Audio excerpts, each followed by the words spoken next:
नमस्कार मंडळी, कसे आहात तुम्ही? बरे आहात ना?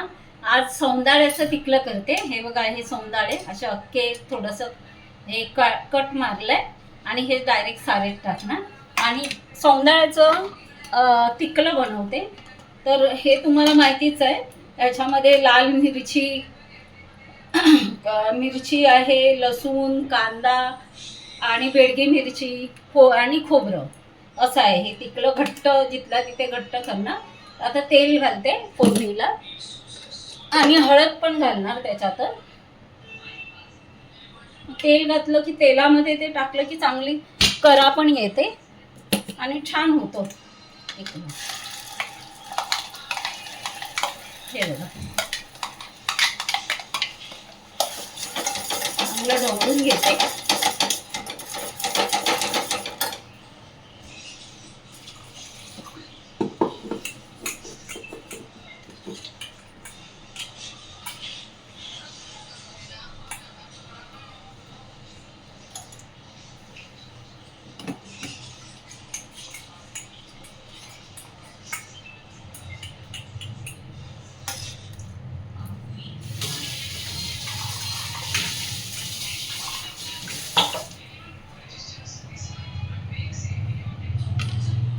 तिथल्यात व्यवस्थित असं तिथल्या तिथे घट्ट बनवते आणि थोडी हळद आणि ह्याचं हळदीचं पान घालते. त्याने सुगंध छान येईल.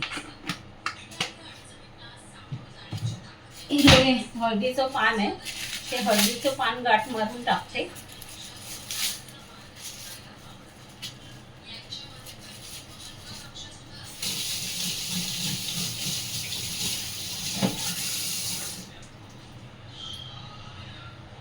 हे बघा, हे तिथल्या तिथे घट्ट असं करते.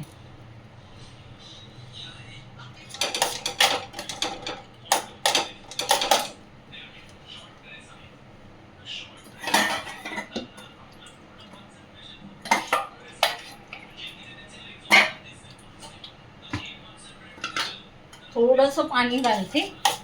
खूप चटणी झाली आहे. चटणीसारखंच करायचं असतं तिकलं.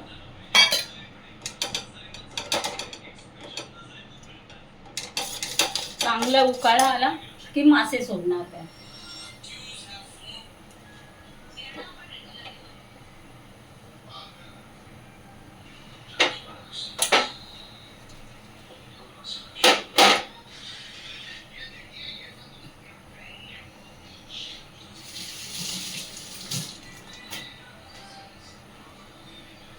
चांगली उकाळी येऊ दे, मग मासे सोडते. आज सौंदाळे टाकले आणि चांगलं आता कड देणार की होईल. चला, तर मग तुम्हाला माझा व्हिडिओ आवडत असेल तर नक्की लाईक करा, सबस्क्राईब करा. परत एक छोटा व्हिडिओ घेऊन परत येते. तोपर्यंत नमस्कार.